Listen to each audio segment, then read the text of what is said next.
Hi guys, welcome back to വെള്ളാട്ട് പോക്കർ. So guys, നമ്മൾ ഇന്ന് സംസാരിക്കാൻ പോകുന്നത് ജോസഫ് വിജയ് ചന്ദ്രശേഖർ അഥവാ ലീഡർ തളപതി വിജയ്. ഓക്കെ, ഇന്ന് നമ്മൾ വിജയിനെ പറ്റിയിട്ടാണ് ഗായ്സ് സംസാരിക്കാൻ പോകുന്നത്. 1984 വിക്ടറി എന്ന് പറഞ്ഞ സിനിമയിലൂടെ ബാലതാരമായിട്ട് വന്നതാണ് നമ്മുടെ വിജയ്. അതിനുശേഷം 1992 നാളെ തീർപ്പ് എന്ന പടത്തില് ഫസ്റ്റ് നായകനായി വന്നു. അതിനുശേഷം ഒരു മാസ് സാധനവുമായിട്ട് പൂവേ ഉണക്കാകെ എന്ന് പറഞ്ഞൊരു ഹിറ്റ് മൂവിയുമായിട്ട് നമ്മുടെ തമിഴ് ജനങ്ങളുടെ മനസ്സിൽ കയറി പറ്റിയ ഒരു നടനാണ് വിജയ്. സോ അതെന്തായാലും ആ ഒരു പടത്തോടു കൂടി വിജയ് നമ്മുടെ തമിഴ് മക്കളുടെ നെഞ്ചിൽ ഒരു സ്ഥാനം നേടിയ ഒരു പടമാണത്.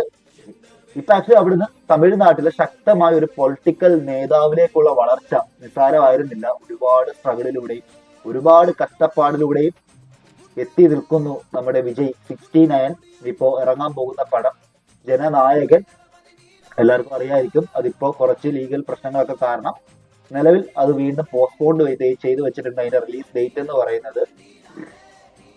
അപ്പോ അതായിരിക്കും നമ്മുടെ വിജയുടെ അവസാനത്തെ പടം, നിങ്ങളെല്ലാം പ്രതീക്ഷിച്ചിരിക്കുന്ന ലാസ്റ്റ് മൂവി എന്ന് പറയുന്നത്. ചിലർക്കെങ്കിലും തോന്നാം വിജയ് ഇപ്പൊ എന്തിനാണ് ഈ രാഷ്ട്രീയത്തിലേക്ക് വരുന്നത്, തുടർന്ന് സിനിമയിൽ ഒക്കെ തന്നെ അഭിനയിച്ച് മുമ്പോട്ട് പോയാൽ പോരായിരുന്നോ. സംഭവം VMI എന്ന് പറഞ്ഞിട്ട് ഒരു ചാരിറ്റബിൾ ട്രസ്റ്റ് കുറെ കൊല്ലങ്ങൾ കൊണ്ട് തന്നെ വിജയ്യുടെ നേതൃത്വത്തിൽ വിജയ് സ്പോൺസർ വഹിച്ചുകൊണ്ട് നടത്തിക്കൊണ്ട് പോകുന്നുണ്ടായി. കുറെ വർഷങ്ങളായി. കുറെ സാധാരണ മക്കളെ പഠിപ്പിക്കുന്നതും ഒരുപാട് നല്ല നല്ല പ്രവൃത്തികൾ ആ ചാരിറ്റിയിലൂടെ പുള്ളിക്കാരൻ ചെയ്തിട്ടുണ്ട്. സോ ഇപ്പൊ പുള്ളി പറയുന്നത്, നമുക്ക് ഒരു ചാരിറ്റി ചെയ്യാൻ, ഒരു നന്മ നമുക്ക് ചെയ്യാൻ വേണ്ടിയിട്ട് പണം ഉണ്ടെങ്കിൽ പോലും പണത്തിനുപരി പവർ വേണം. സോ ആ പവറിന് വേണ്ടിയിട്ടാണ് വിജയ് രാഷ്ട്രീയത്തിലേക്ക് ഇറങ്ങിയിരിക്കുന്നത്. TVK എന്ന് പറഞ്ഞൊരു പാർട്ടി തന്നെ പുള്ളി രൂപീകരിച്ചിട്ടുണ്ട്. സോ നമുക്കെല്ലാം കാത്തിരിക്കാം.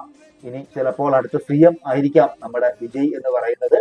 എന്തായാലും പുള്ളി ആ ഒരു രാഷ്ട്രീയ പ്രവർത്തനത്തിലേക്ക്, അല്ലെങ്കിൽ ആ ഒരു TVK എന്ന് പറഞ്ഞൊരു പാർട്ടിനെ കൊണ്ടുവന്ന് സാധാരണ തമിഴ് മക്കൾക്ക് ഒരുപാട് നന്മകൾ ചെയ്യണം എന്നുള്ള ഒരു ഉദ്ദേശത്തോടു കൂടിയാണ് എന്തായാലും പുള്ളി രാഷ്ട്രീയത്തിലേക്ക് കാൽ ചുവടെടുത്ത് വെക്കുന്നത്.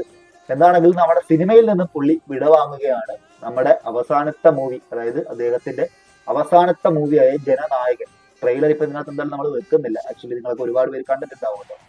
സോ എന്താണെങ്കിലും റിലീസ് ഡേറ്റ് എടുത്തിരുന്നത് ഈ പൊങ്കലിനാണ്. എന്തായാലും അത് കുറച്ച് രാഷ്ട്രീയത്തിന്റെ കോണ്ടന്റ് കാര്യങ്ങളൊക്കെ വരുന്നു, അല്ലെങ്കിൽ അങ്ങനത്തെ ഒരു പശ്ചാത്തലമാണ് എന്ന് പറഞ്ഞുകൊണ്ട് തന്നെ ഈ പറഞ്ഞതുപോലെ ബാക്കിൽ നിന്ന് ഒരുപാട് സ്ട്രഗിൾ സഹിച്ച് വന്നൊരു വ്യക്തിയായി. ഇപ്പോഴും ആ സ്ട്രഗിൾ ഉണ്ട് എന്നുള്ളതാണ്. പടത്തിന് സെൻസർ ബോർഡിന്റെ ഏതോ ഒരു ആള്, എനിക്ക് തോന്നുന്നു 4-5 പേര് ഒപ്പുവെച്ച് ക്ലിയർ ആയ സംഭവം, അല്ല 5 പേരുള്ള സ്ഥലത്ത് 4 പേരെന്തോ ഒപ്പുവെച്ചെല്ലാം ക്ലിയർ ആയി. ഒരാളാണ് ഇപ്പൊ നിലവിൽ ഇത് സ്റ്റേ കൊടുത്തിട്ട് അതിനെ കേസിലേക്ക് കൊണ്ടുപോയിരിക്കുന്നത്. എന്തായാലും ഉടനെ തന്നെ പുറത്തിറങ്ങും എന്ന് നമുക്ക് വിശ്വസിക്കാം. പിന്നെ നമ്മുടെ വിജയ് അണ്ണന്റെ പടമാണ്. ലേറ്റ് ആയിട്ട് വന്നാലും ലേറ്റസ്റ്റ് ആയിട്ട് വരും. സോ നിങ്ങളെ പോലെ ഞാനും ആ ഒരു പടത്തിന് വേണ്ടി കാത്തിരിക്കുവാണ്. സോ അപ്പോ എന്താണെന്നുണ്ടെങ്കിലും നമുക്ക് കാത്തിരിക്കാം. ഇനിയിപ്പോ എത്ര മാസങ്ങളായാലും എത്ര കൊല്ലങ്ങളായാലും നമ്മൾ ആ ഒരു പടത്തിന് വേണ്ടി കാത്തു തന്നെ ഇരിക്കും. അത് വന്നാൽ നമ്മൾ അത് ഫസ്റ്റ് ഷോ കണ്ടിരിക്കുക തന്നെ ചെയ്യും.